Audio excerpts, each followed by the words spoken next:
Hello, BookTube. I'm Jonathan, and welcome to Words in Time. Today, we are doing a live stream, my very first live stream on the channel, a Q&A, no less, in order to celebrate hitting 2,000 subscribers on the channel. So I really appreciate the support. We only hit that milestone about 2 weeks ago, and we're already at about 2160, something like that. So seeing this collection of sci-fi fans come together has been awesome to see. That's kind of why I started the channel. When I got into BookTube a year or two ago, started watching all these great channels and realized there was a ton of fantasy channels out there, but only a few that were really focusing on sci-fi. Hey, Nima, first comment in the chat, much appreciated, my friend. And I realized there wasn't that many sci-fi channels. So I thought, I'm going to make some sci-fi content, see if there's anybody else that wants to talk about it with me, because I love sci-fi. It's my favorite genre. Nowadays, I'm reading almost exclusively sci-fi. And I thought, I can't just talk to myself, though. I need to get a group of people together, and seeing people jump in on Discord, on YouTube, giving me all these recommendations, too many good recommendations, in fact. You guys have really blown up my TBR, but that's what it's all about. The battle with the TBR, it's a never-ending battle. You're never going to win it. You just have to accept it. And I'm happy to be here with you guys. So looks like we got a few people in the chat already. Oh my goodness, I'm hearing myself twice. That's okay. We're learning. Looks like I've got a few people here already. How this will work is you can ask anything. It's a Q&A. Throw me some questions. I'll answer them. It could be about sci-fi books, but it doesn't have to be. If you want to throw me a curveball, I'm going to swing at anything tonight. I might strike out a bunch, but we're swinging at every pitch. Feel free to throw them at me. I did ask some people on Discord if they had any questions. So we'll get to some questions in the chat. We'll prioritize you guys because you guys are here right now. But we'll add in those questions on Discord as well. And if you're watching the replay, I love you just as much for tuning in on the replay. Anyone that's part of the Words in Time team, hey, Team Words in Time, I appreciate you being here. All right, let's check some of the comments. Just lovely people. You guys are all, look how nice all of you guys are. Just a bunch. Shout out. Oh, Ryan Berger. I hope this isn't putting you on the spot, Ryan. That's you with a microphone. Are you doing some stand-up, my friend? All right, if you're in LA, plug it. I'll come to the show. I'll be there front row. You can, well, don't make fun of me. It's always risky. It's always risky being in the front row at a comedy show. But if you need someone to roast to kind of get your set going, I'm happy to be that person. Who else have we got here? We just got lots of friendly people. I don't know how many of these comments you're supposed to show, but it's my live stream. I'll show as many comments as I like. Nima, we plan buddy reads for 40 more years and then we die. Man, it is so hard to plan stuff with book reading friends, right? So your regular friends, you'll be like, hey, Steve, want to go to the movies on Friday? And they're like, cool, I love movies. See you on Friday. You try and plan something with your book reading friends. You're like, hey, do you want to read Hyperion in November? And they're like, 22 or 2023. You're like, I meant 2022, but yeah, if you're booked up until, yeah, you are booked up. Okay. November 2023. We'll see if you can squeeze that in your TBR. But we love books. That's why we're all here, right? Let me see. Oh, you guys are like this. Throw this up on the, probably shouldn't be showing last names. That's okay. I'm Jonathan Cook. Nice to meet you. Suzanne Cook. That's my mum. Shout out to her. Love mum. Love the support. Wouldn't be here without it. You guys wouldn't have the channel without without mum and dad. So you love to see it. All right, we got our first. Well, we're getting questions in the chat now. Have you read On the Beach by Neville Shute? I can't decide whether or not it would be considered science fiction. So I have not read On the Beach. Is that the same On the Beach as the Leonardo DiCaprio film? Is there a Leonardo DiCaprio film called On the Beach, or is that just The Beach? I was pretty confident it was On the Beach. I said it out loud. Now I think it's just The Beach. That was a wacky movie, probably unrelated to this. So sorry I can't answer your question there. Anyone in the chat wants to chime in, let me know. Let's see. Question from Nima. Do you read any media tie-in fiction? Star Wars, Trek, Gate. Okay, so I'm a bit of a bad... I might be letting some of you sci-fi fans down here because massive sci-fi reader. I love a lot of sci-fi film and TV, but I've never been like hardcore into Star Wars, Star Trek, Stargate. So I haven't actually read any of the tie-ins, and my brain doesn't love the tie-in. I don't know why. It's kind of like, this is over here and this is over there, and Neville the twixt shall meet. Someone quote Shakespeare for me. So I don't know, but I'm willing to give him a go. If there was a reason to, like, for example, Firefly. I love Firefly. I thought the Firefly TV show was fantastic. It only got one season, then it got the movie, Serenity, and then they did some comics. I haven't read them, but that I'm interested in because the story didn't feel complete. If it feels complete within a media all of its own, like the book series finished or the film series finished, I don't know. I don't know if there's a reason to cross medias. Seems things can only go wrong. It's a bit of a pessimistic thing. I'm just clicking on all the comments. Ryan used to do stand-up, but reevaluated the pandemic, leaving that rat race behind. Well, I'm glad I called it though. I'm glad that I recognized that you're doing stand-up, whether you're doing it or not in the future. I wish you the best of luck, Ryan. Send me a set. If you got any on tape, send me a set. I want to watch it. Let me see. Mankrobly reading The Dreaming Void, A Fire Upon the Deep and Endymion right now. Is The Dreaming Void Peter F. Hamilton? I just dipped my toe in the Peter F. Hamilton waters with Judas Unchained. There we go. Nailed it. That was smooth. Judas Unchained coming soon. Fire Upon the Deep and Endymion. Those are all chunky books too, my friend. You got a good TBR ahead of you. Let me see. The comments are coming in thick and fast. We got a nice amount of people for first time live stream. You guys are the words in timers, the wordies. You guys you can come up with your own nickname, but they're coming out in force. I love to see it. Let me see. What have we got? We got some interesting comments here. From James, hey, just finished The Player of Games from Ian M. Banks, and I really liked it. Any suggestion for another book in Banks' Culture series? Okay, so I've read 2 books in the Culture series, one of which that was The Player of Games. So we've only got one option to give you, and to be honest, I was mixed on it. I have read Use of Weapons as well, which is generally one of the more highly regarded culture books. For me, I don't know, there were elements that I was interested in. It had an interesting structure, and some of the things it did kind of reminded me of Chasm City by Alistair Reynolds. And I had just read Chasm City, and I think that was unfortunate because I really liked it in Chasm City, and then Use of Weapons did something similar, but it just didn't land as hard. But I'm not giving up on the Culture series. I am going to be reading Consider Fleabas and Accession. I'm committing to reading those 2, and then if I like one and or both, then I will continue with the whole series. If both of those miss, which I don't think is going to happen because I really like The Player of Games, but if both of them miss, then I'm going to be moving on from the Culture. We have Robin from the book Wormhole. Everyone go check out her channel if you're looking for more sci-fi. She does some deep dives. She read a lot of books that I haven't, so we're a good kind of like tag team. We got a lot of different areas of sci-fi covered. Yeah, awesome. We love Robin's channel. Okay, we got another question from Joseph. Have you read Jurassic Park yet and Lost World? Would love to have a read-along discussion for the 7th time. All right, you're going to be leading the read-along.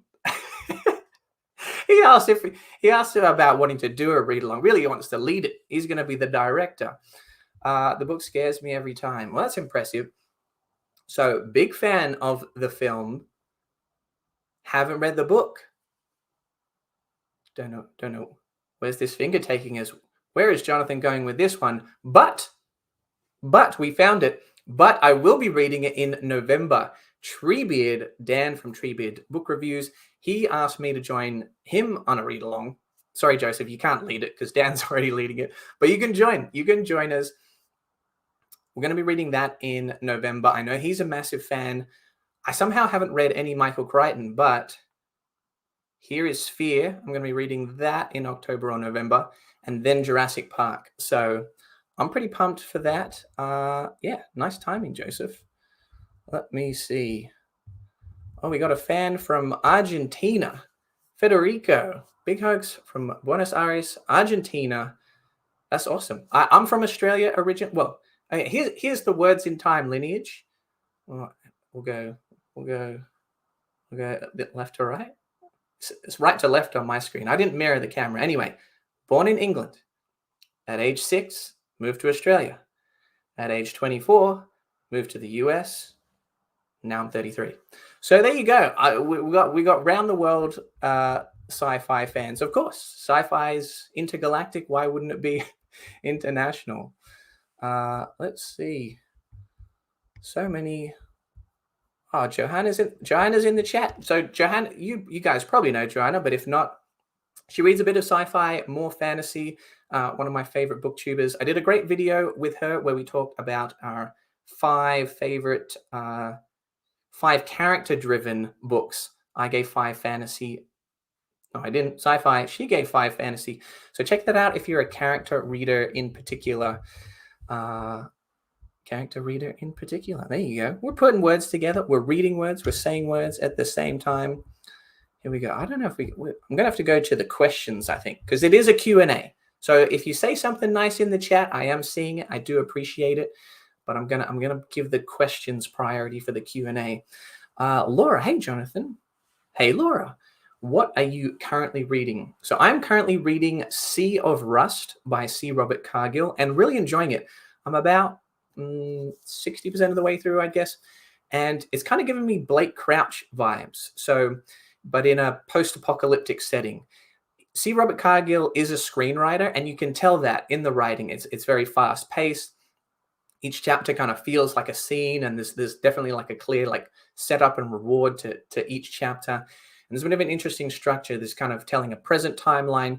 It's kind of post-apocalyptic. We got robots roaming the country, and then it kind of goes back and it gives you a bit of a history, and you get these little chunks as you go forward as to how we got to this post-apocalyptic event. Let me see. Oh, Nema's kind of trolling me here. So if you haven't seen my latest video, I did my first ever patron pick. So in October, adding to my October TBR, I let my patrons vote.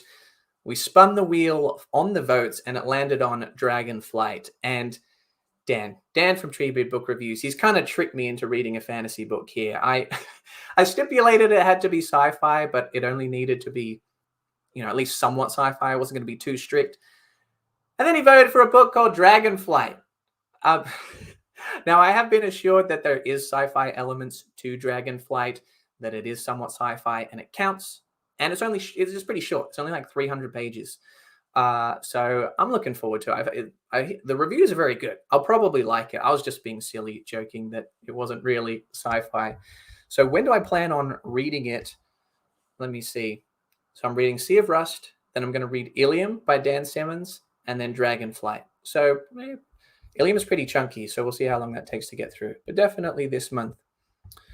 Ryan, ever read any Kim Stanley Robinson? So I believe Kim Stanley Robinson wrote Red Mars, Blue Mars, Green Mars. That might not be in the correct order, but I have not. I'm intrigued, but I don't know how high it is on my list because a lot of people really like it, but there's a lot of reviews saying it's pretty dry. It's pretty, not a lot happens. So we'll see. Feel free to convince me in the in the comments if you guys think that I should read Kim Stanley Robinson. Shout out to Nick, big supporter. Love to see it, Nick. Thanks for being in the chat. Online dating. Do you prefer Chasm City or House of Suns? House of Suns. House of Suns is awesome. Everyone should read it. If you haven't read it, stop this video. I mean, come back and watch the replay. Don't leave me entirely. But there's pretty much nothing better that you could be doing with your time than reading House of Suns. I really like Chasm City. It's like asking, do I prefer what was going to be a good example? Like tortilla chips or a cheeseburger? I don't know, both of them are pretty good. But well, tortilla chips, no guacamole, no salsa, no sour cream, no cheese. Just tortilla chips. And like they're pretty good, but it's not a cheeseburger. Chasm City's the tortilla chips, House of Sun's the cheeseburger. I'm just gonna let that analogy sit for a minute. I feel like I really nailed that one. Okay.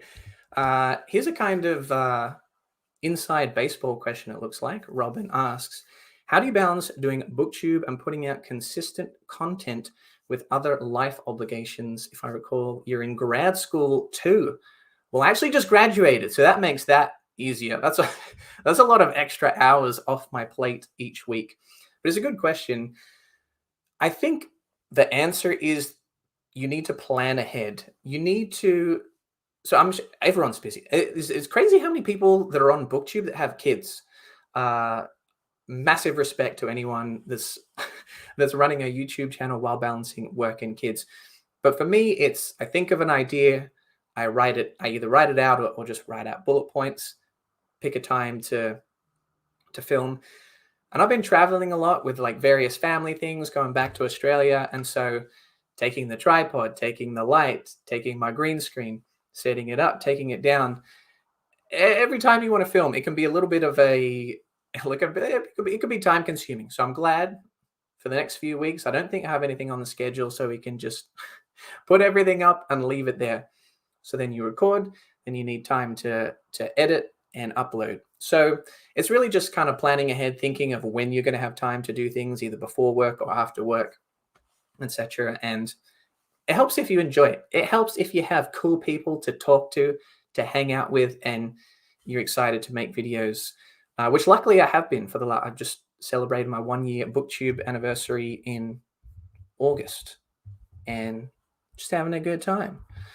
Let me see. We got another question here. You mentioned 1984 in some videos, but I never thought of it as sci-fi before. Ooh, okay. We're getting into a sticky topic here. What would you say puts the book in this genre? I don't know, because it's tagged there on Goodreads. So sort of post-apocalyptic, dystopian, those are kind of subgenres which I would say count. I'm not a super gatekeeper to any genres. Like if you think something's fantasy or sci-fi, include it. Dragonflight. Dan did it. Dan told me a book about dragons was sci-fi, and I have to read it. So you can do whatever you want to do.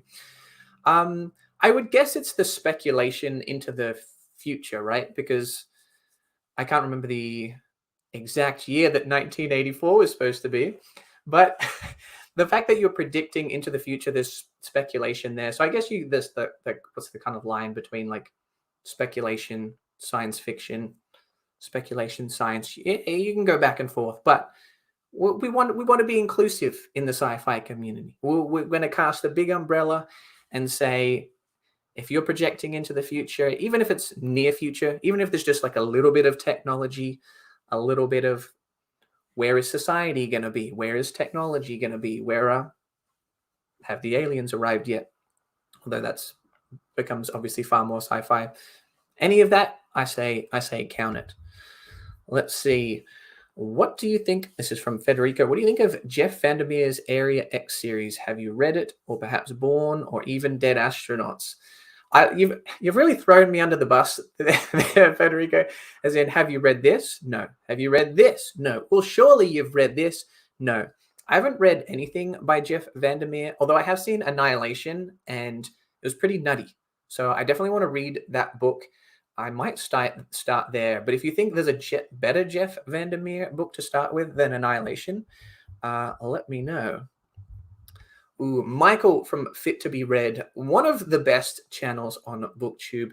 Check him out. Another person that I've had on the channel.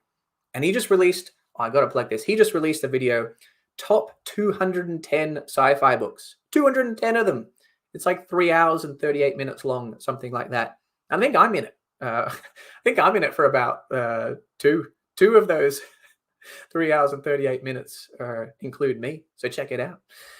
Michael asks, since booktubing, do you find you're preferring sci-fi or fantasy, or liking them both the same? I've only been reading sci-fi. Michael. Since 2020, sci-fi is the only thing I've read, unless maybe it was something for school or something that I had to read. All recreational reading since 2020 has been sci-fi. And I don't have anything against fantasy. I like fantasy. I watch a lot of fantasy films and TV. I'm watching House of the Dragon right now, just like 70% of the rest of the planet. And I'm enjoying it. So, yeah, I think it's just because.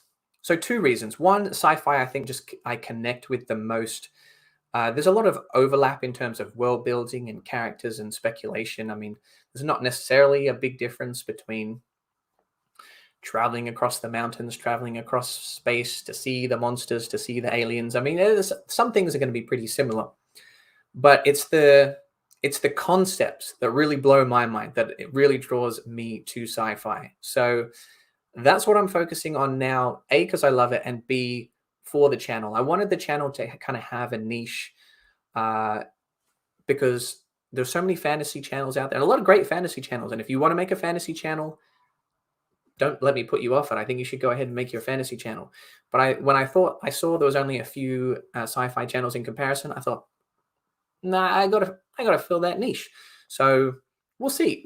At some point, I will continue reading fantasy, but for the near future, sci-fi is the best fi. Let's see. We got some Kim Stanley Robinson fans in the chat. That's good to see. Yeah, it's on the list. It's on the TBR list. We'll see how long it takes me to get to it. Online dating. What's a book that's been calling your name, but you haven't got around to reading it just yet? There's definitely a few. I'd say probably the book that I've owned the longest and haven't read would be Consider Fleabag. I'm not sure why. Because I didn't dislike Use of Weapons. I just really expected to like it. I really like the player of games, and the reviews for Use of Weapons were just so good that I went in with super high expectations, and when it ended up being a bit of a disappointment, it kind of killed my Culture series momentum. But I'm definitely not giving up on it. It's just some other new standalones and series that I got excited about kept on bumping it down the list.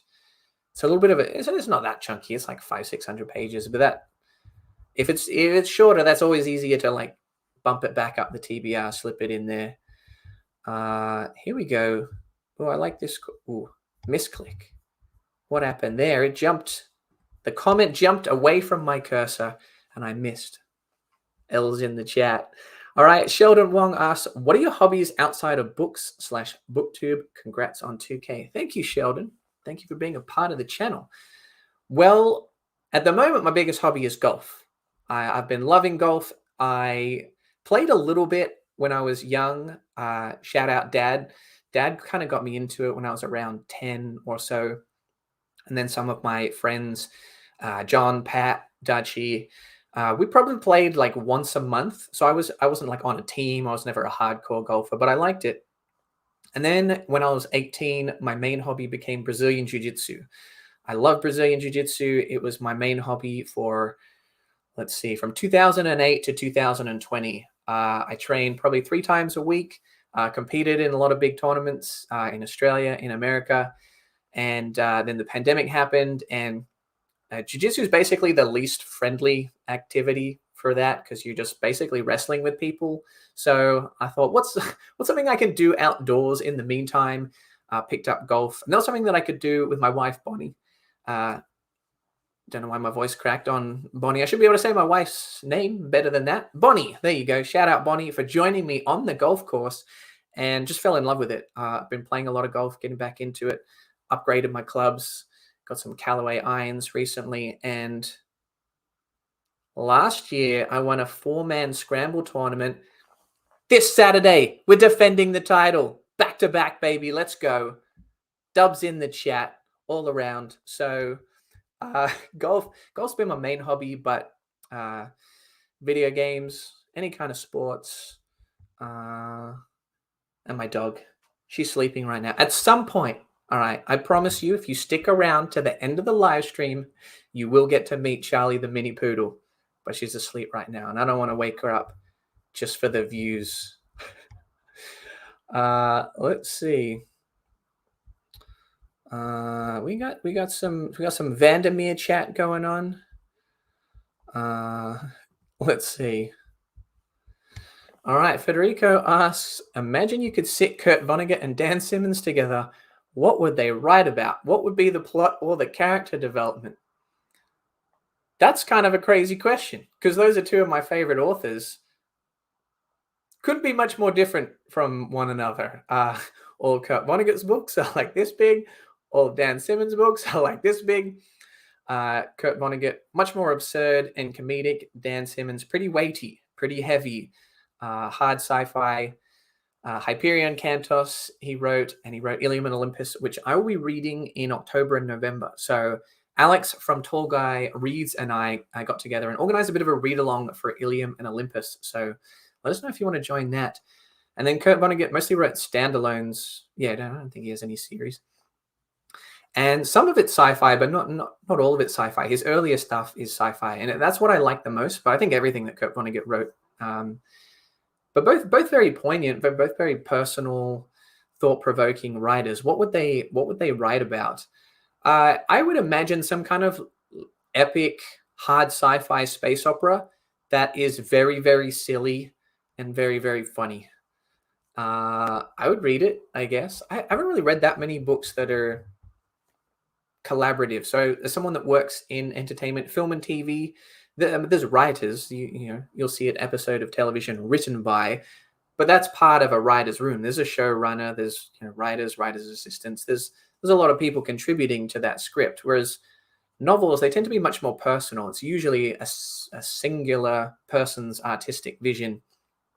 But yeah, let me know in the chat. Comment below what you think some of your favorite collaborative sci-fi pieces are. Robin, show us the dog. Hey, if you subscribe to the channel, you've probably seen a picture of Charlie. She's been on the channel a couple of times. She'll perk up in a little bit. You gotta stick around. We got to pump up those analytics, Robin. Yeah, I can't just show you the dog. I have to promise the dog and then deliver several advertisements from now. Let me see. Okay, got another good question here. What sci-fi book gave you the most unexpected creepy vibes? So I'm going to choose to interpret that in a positive way, as opposed to a book that maybe put me off or, that I didn't like in a creepy way. I'm going to say what I'm reading right now, Sea of Rust. It's not at all what I expected it was going to be. I thought a post-apocalyptic is going to be a bit slow and moody, and we're going to traverse the landscape. But it's action-packed. It's pretty full-on. It feels like you're reading a movie, and it's kind of a good spooky season read. I wouldn't say it's horror. It's definitely not horror, but some things that happen or you're told about are kind of horrific. It's kind of chilling. In a good way. It landed. It made me go, oh, dang, I need to learn more about that. Like, what's going on there? So, yeah, Sea of Rust. Not what I expected as a book, but I am enjoying it so far. So in a kind of related question, Sivareb, are you a fan of horror sci-fi? Too scary. I'm not really a horror guy. I don't watch horror movies. They're too scary. I like to keep light and positive, So I can do up to a certain limit. Like, I like thriller movies. Out and out horror, not so much. But I like it just kind of at maybe a 6 out of 10. For example, Hyperion and the Shrike. Shrike's a pretty scary dude. I love that series. The Tree of Pain, that's gnarly. I don't like the Tree of Pain. But it was a fantastic element in the book. It definitely raised the stakes, raised the tension. So I could be convinced. I could be convinced to try some horror sci-fi. I don't know if I'll put it at the top of the list, but if you recommend it, I'll check it out. Let's see. Michael asks, what sci-fi book did you read a while ago that you feel had an impact on how you view the world? Okay, that is a very good question. So I did a video for authors that changed my life, and on that list was Kurt Vonnegut, Dan Simmons, Adrian Tchaikovsky, and Arthur C. Clarke.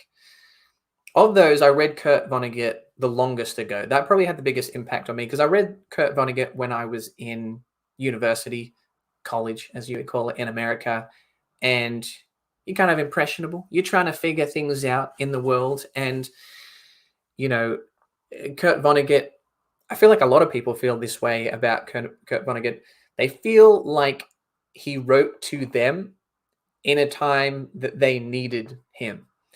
And I feel like that stays with you for a long time because I haven't read a Kurt Vonnegut book in a while, but I would still probably say he's my favorite ever writer. So, yeah, I think, especially if you're a sci-fi fan, I think you have to check out Slaughterhouse-Five, Cat's Cradle, The Science of Titan. Just three monster achievements in, I was going to say sci-fi, and then I was like, no, not sci-fi, just books. And then I was like, no, not books, just human creation. That's how highly I view Kurt Vonnegut. I hope you like him too. Let's see. Let's check out some of the questions from Discord. Josh from Red Fury Books asked, "What are your 3 desert island books?" I would say 3 How to Survive on an Island book. I don't think I'd do very well on a deserted island. I mean, I'm somewhat outdoorsy. Like I like hiking. I like playing golf. I'll go to the beach, but I'm not big into camping. I'm not a survivalist. I don't have the equipment. I'm not just gonna coincidentally have a Swiss Army knife and a compass on me. So I could be in a bit of trouble. Fiction. If I had to pick fiction, 3 books is not that many.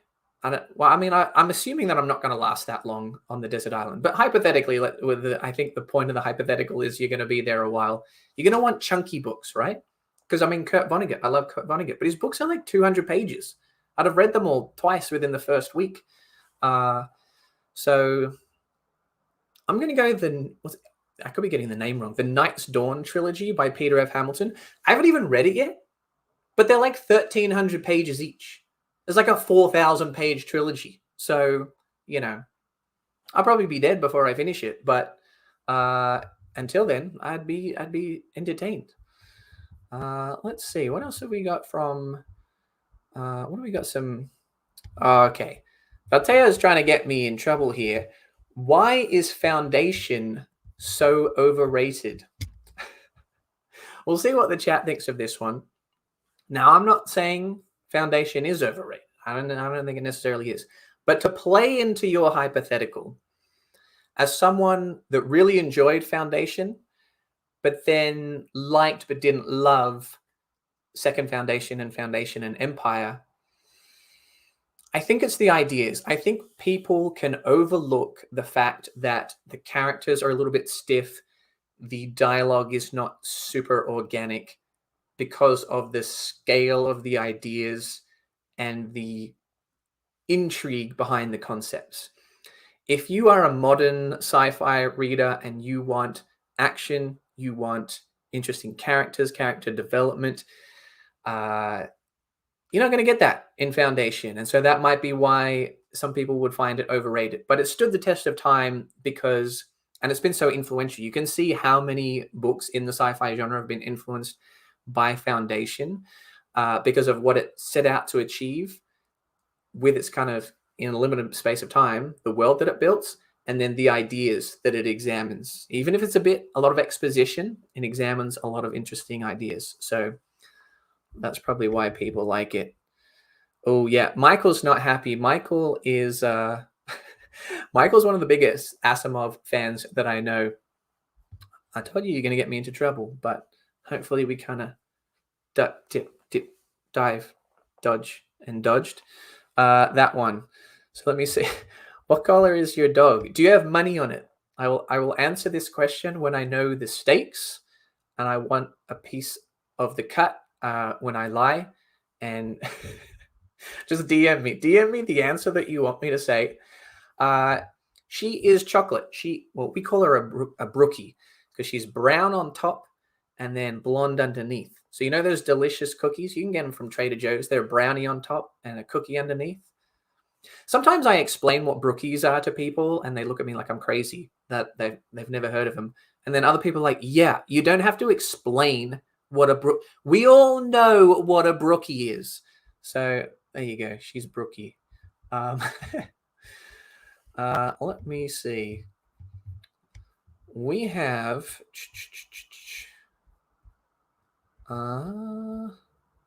what sci-fi book / series would you like to see adapted to TV that you think could improve on the source material? Okay, well, I'll this is Jonathan Mansplain. My apologies. Hey, some people haven't had them. You gotta tell them what it is because they're delicious, and I want to spread the word, the good word of the brookie. So we got another good question from Discord from Lucas. I just read it. I'll say it again. What sci-fi book / series would you like to see adapted to TV that you think could improve on the source material? So, yeah, I'll give you two answers. The first one's an easy one because it's already being made, but I'm very excited for Rendezvous with Rama being directed by Denis Villeneuve because I think he's a fantastic director. Arrival, Blade Runner 2049, two of my favorite recent films, two of my favorite sci-fi films, just two of my favorite films. I think they're phenomenal. So I think anything he does is going to be pretty good. And what made Rendezvous with Rama, well, there's several things because it's a good book, but one of the things that made Rendezvous with Rama a good read for me was trying to visualize Rama itself. It's kind of a cylindrical object in space. You don't know exactly what it is, where it's come from. Is it natural? Is it man-made? And the environment, the physics are kind of trippy. So my mind was kind of doing this the whole time that I was reading it. So I think if you have a big budget, one of the best sci-fi directors shooting that, I think that film could look phenomenal. And one of the weaknesses, depending on what you value in your sci-fi, is that the characters were a bit so-and-so.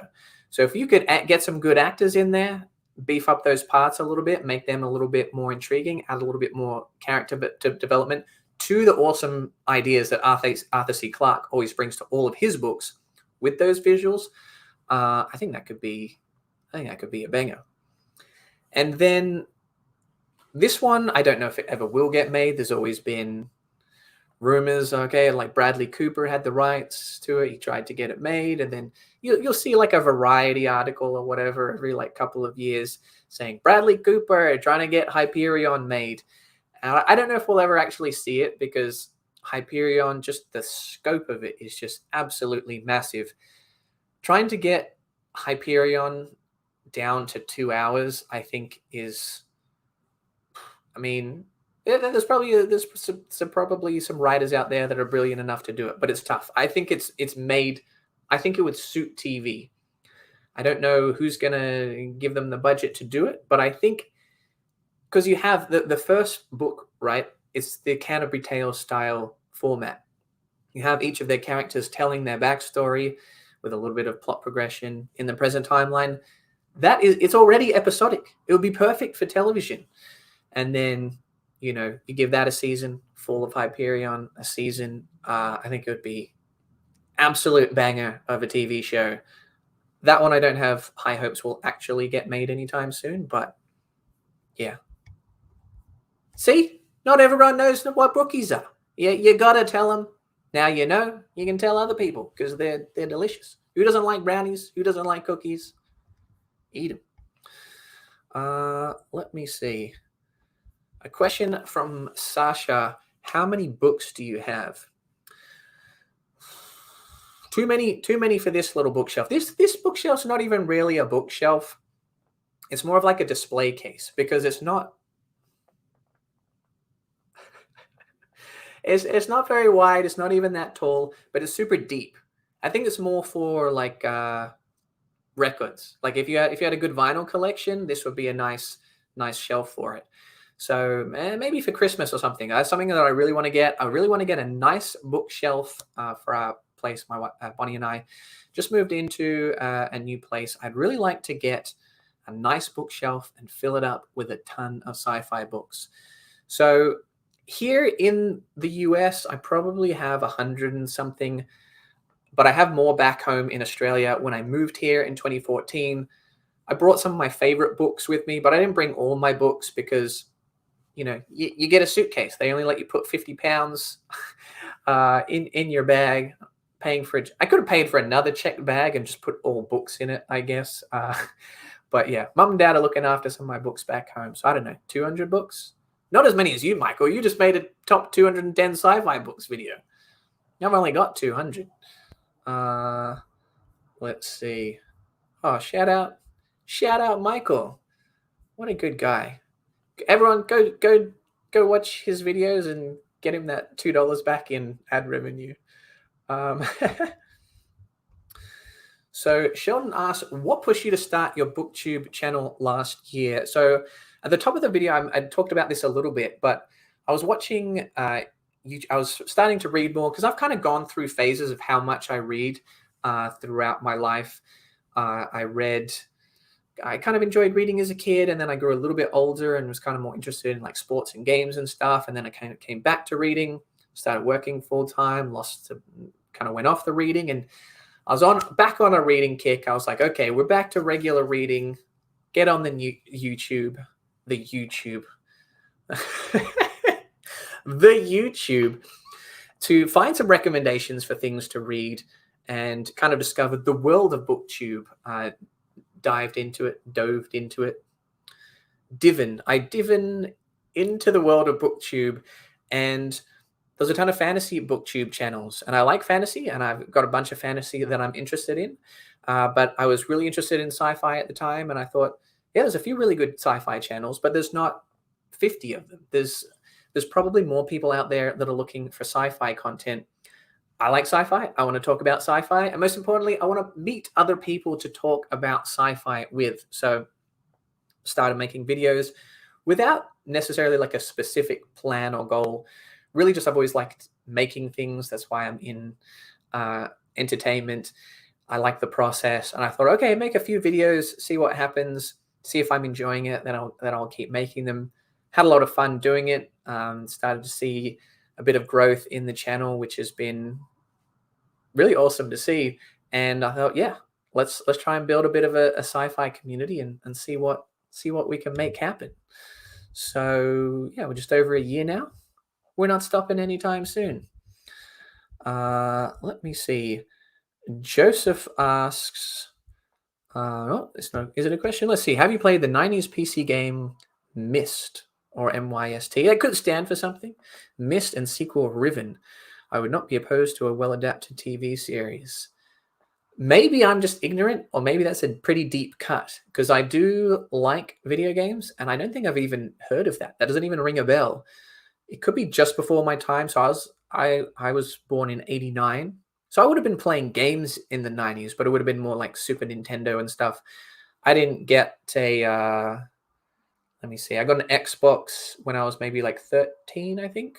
Would have been maybe like, maybe it was 12. I don't know. Around 2001, 2002. So yeah, I've always, actually, there we go. That's probably why. I've always been more of a console than PC gamer. Fight in the comments if you wish. I just like being on my couch, and I think I'm just naturally better with my thumbs than my hands, I guess. Because I like PC games. I've played some, but I've never been like, yeah, I'm just going to run straight through everyone in this lobby. But on the controller, yeah, you don't want to meet me in Call of Duty. That's all I'm saying. It's just going to be a bad day for you. So, but anyway, I'll look it up. Myst and Riven could be a good adaptation. Let me look for, I know we had a couple of good comments, questions from Discord. Robin asked, what is the first science fiction book you ever read? What were your favorite books as a kid? So the first books that I remember really enjoying as a kid were by Gary Paulson. It would make me very happy if someone else in the chat or in the comments watching a replay has also read something from Gary Paulson. You might have heard this because I think it was relatively successful. He wrote The Hatchet. So I said it wasn't very good. I didn't back myself to do very well on a desert island. But The Hatchet is about a kid that for some reason gets lost in the woods. It's probably about 10 or 12 or something. But for some reason he has a hatchet. Small little hatchet. And man, that's a handy hatchet. So handy. They named the book series after it. So he does a whole bunch of stuff with that hatchet in order to survive. And they're pretty short, fun, easy books. But as a kid, you're like, oh man, that would be so intense to be lost. I wouldn't have my mom. I wouldn't have my dad. Who's going to feed me chicken nuggies? You got to survive alone in the woods with a hatchet. Get back to safety. And then he wrote a book called The Transall Saga. And it's kind of sci-fi, fantasy, portal fantasy, maybe some time travel or something in there.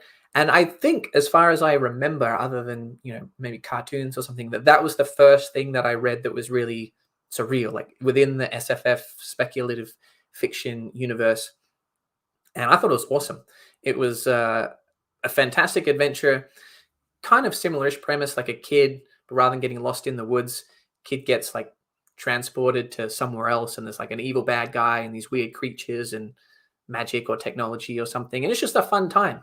So the Transall Saga, if you like that kind of stuff, or you have any kids that are, I was probably around 10 or 11, I would guess, when I read that. Yeah, absolute banger. There we go. Shout out. I knew Nima would come through for me. I read Hatchet as a kid too. I hope you liked it, Nima. Let's see. Michael also. I bought the Hatchet for my son 2 years ago. Not sure what happened to it. Oh no. He got lost in the woods.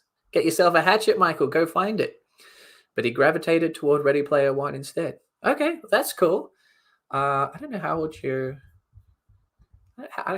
son? But good. Either way, I'm glad he enjoyed them. Good recommendations for the kids.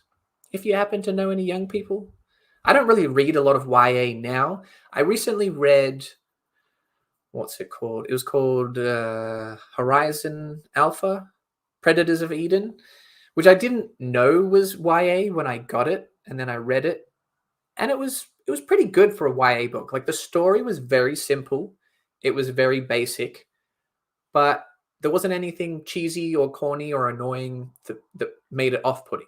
It was a quick read. It didn't really overly stimulate me or blow me away in terms of any plot development or sci-fi concepts, but it held my interest, so I was rather impressed. Michael says his son's 13. Awesome. Well, if you find the hatchet and you make him read it and he likes it, try the Transall Saga next. Let me see. From Discord, CD287 asks, what are your reading habits like? That's a good question. A lot of people ask, how do you read so much? It's just funny because I feel like I read a lot.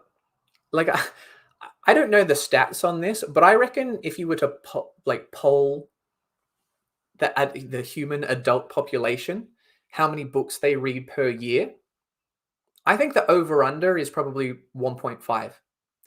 So for me, someone that might read like 4 or 5 books in a month, some people think I'm a reading machine. But then I go on BookTube, and Alex read 10 books in September. Andrew from Andrew's Wizardly reads like 16 books every month. Kyle, if you know Kyle read like 40 books in August. 40! How is that even humanly possible? Like, I think Gary does it is he does audiobooks on like 2.0 speed or something.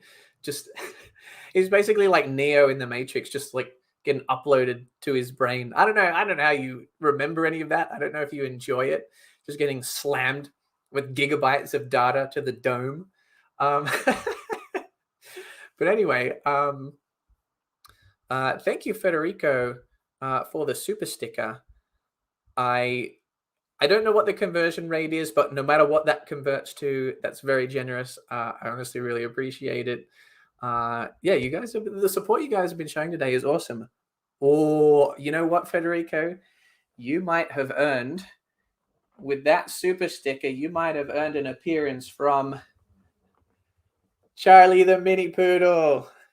Charlie, would you like to say hello to the chat? Can I get a lick? Oh, thank you for the lick, Charlie. So as you can see, here we have this is why we call her a brookie, because you can see she's brown on the top, but look at her paws. Look at those look at those little cookie paws. Oh, big yawn, Charlie. Is it so hard being a sidekick that sleeps for the first 50 minutes of the stream?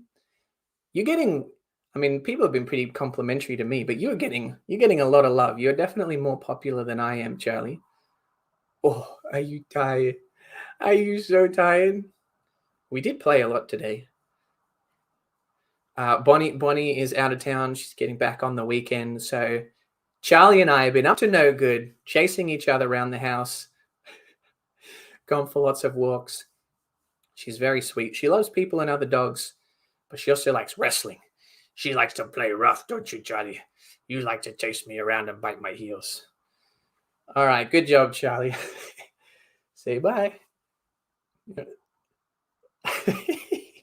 You can go back to sleep, Charlie. There you go. A lot of love for Charlie in the chat. So I think I was reading a question from, let me see. Yes, CD287 asked, what are your reading habits like? So as someone that reads a lot compared to the average human, but not a lot compared to the average booktuber, in a standard day, it's usually just in the evening. I like to read before bed, and I like reading physical books. I don't have anything against ebooks or audiobooks. I'm not a snob as to how you consume your books. Reading is reading, so however you read the book is awesome by me. But I particularly like physical reading because I sit in front of a computer all day for work, spend a fair amount of time in front of the computer for editing and whatnot for the YouTube channel, which I enjoy, but it's more screen time. And like most humans, I'm looking at my phone a fair bit amount too. So to just kind of chill out at the end of the day, not look at a screen, read a physical book. Paper smells good. You can feel the weight of it in your hands. You can flip through. I love that kind of feeling of like opening the book and you can kind of see that one side's a little thicker than the other. And I know that your e-reader or whatever will tell you, you know, you're 22% of the way through the book, or your audiobook will tell you, oh, you have 12 hours left. But just being able to guess that percentage from the thickness in your hand, you're like, ooh, I reckon I'm about 35% of the way through. And then seeing that one side get bigger and the other side get smaller. Oh man, that's so rewarding. So I mostly like to read in the evenings before I go to bed, but in order to be able to read, get sleepy, you can't read that much at night. I mean, even if you just read, depends on how fast you read. Different books read faster than the others. But if you read a page a minute, just to make the maths easy, 30 minutes at night, that's not so hard. Most people, if you really want to read, you can probably set aside 30 minutes towards the end of your day. 30 minutes, 30 pages. Do that every day for 30 days. In a month, you've read 900 pages. So that's like 2 or 3 books. One book if it's written by Peter F. Hamilton. And then you just find other times to read around that. So if Bonnie and I go to the beach or, just sitting out by the sun, lounging around, get a couple of hours in, that's how I can try and read 4 or 5 books a month on the weekend and in the evenings. Let me see. Yeah, more love for Charlie. That's okay. I'll pull out Charlie again if I need to. Let's see. She's kind of milling around. I think she was drinking. I don't know. So I've always liked dogs, but I've never been like a crazy dog person. So I was excited to get Charlie when we got Charlie. Charlie is just over 1.5 years old. So we got her early last year. I was excited, but I did not realize I was going to be like grossly in love with my dog. Just be like an obnoxious dog dad. Like everything she does, I think is cute. And I'm kind of understanding like parents now, like having a kid's more of a commitment than having a dog. Like having a dog's a commitment. Having a kid's even more of a commitment. You know how parents obsess over their kids, and you're like, boo, your kid's dumb and boring and ugly. Like, I'm not actually like that, but you know how it's like more interesting to them than it is to you. Well, I'm now like that with Charlie. Like she just drinks, and I'm like, yay, good job drinking your water, Charlie. Anyway, so she's just milling around in the background. I hope you enjoy it as much as I do. Let me see if we have any more questions. We're coming up on an hour. This has been fun. You guys have been keeping me busy with these questions. I don't have a set deadline in my mind. I was like around an hour, but we'll see. We'll see how many questions we get in the chat. I'm right there with you, Sheldon. I don't know how they do it. Maybe we can ask Nick. Nick said, I read 30 books in September, and the answer is audiobooks all the time. Yes, if you could so I haven't really dipped my toe into the audiobook waters, but the thought of reading books when I go to the gym, while I'm driving in my car, that is appealing. I would definitely be able to knock out more books for you guys. I'll have to try it. Part of me thinks that I would like it and I'll be able to read more, but part of me thinks, I don't know, will I get distracted? How will the audiobook experience compare to reading physically? Am I going to be paying enough attention? Am I going to get as attached to the story and the characters when I do audiobooks as when I read physical books? There's only one way to find out. Listen to an audiobook. Let me see. Robin likes she doesn't like the ebooks. The only reason I don't prefer ebooks is because I stare at a computer to write and edit other people's writing. Yeah, the screen time does add up. Even though I love YouTube, I love a lot of doing work in content, whatever we're doing on the computer. Yeah, there's only so much screen time. You gotta take a break every now and again. Let me see. Oh, Nick made the argument for the audiobook. Now Nick's making the argument for the e-readers. E-readers are not screens, though. Okay, Nick, you're reading a book off your e-reader. You're eating some tasty chocolate, but it's the middle of summer and your chocolate starts to melt. And a little bit of chocolate drips out of the wrapper and onto your e-reader. And you exclaim to yourself, oh no, I got some chocolate on the screen? Would you perhaps be inclined to say you got chocolate on the screen? In which case, e-readers might have screens. I rest my case, Nick. I rest my case. There is no light emitting from it. Yeah. Do we have a scientist in the chat? It's got to emit something. How my eyeballs can only see light as far as I'm aware. What else can we see? I don't know. Thanks, Michael. Appreciate you coming by, enjoying Charlie, defending Asimov in the chat, doing what you do best. I will see you around the booktube. Let's see. We got a couple people waving. Nima, I got chocolate on the display. Yes. Yes. That does sound rather pretentious, doesn't it? It's oh no, I've spilled edible sustenance on the display. I must clean it. I must clean the display. Let's see. If the light is bouncing back, same as dead trees, books, a book doesn't emit light. Was that a bark in agreement or disagreement, Charlie? I see what you're saying. You make a good point, Nick. I don't know how it's generating that image in the first place, but I see what you're saying. It might not be light. I don't know. I'll take your word for it. Charlie, what you barking at? Well, there you go.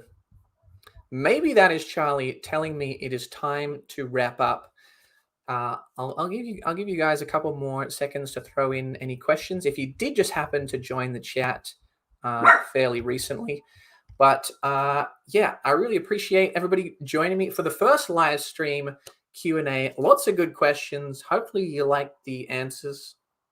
We got into some hot topics. You guys threw me some curveballs, some controversial ones. We'll see. Let me know if you think I struck out, or whether I hit a couple of Aaron Judge like dingers.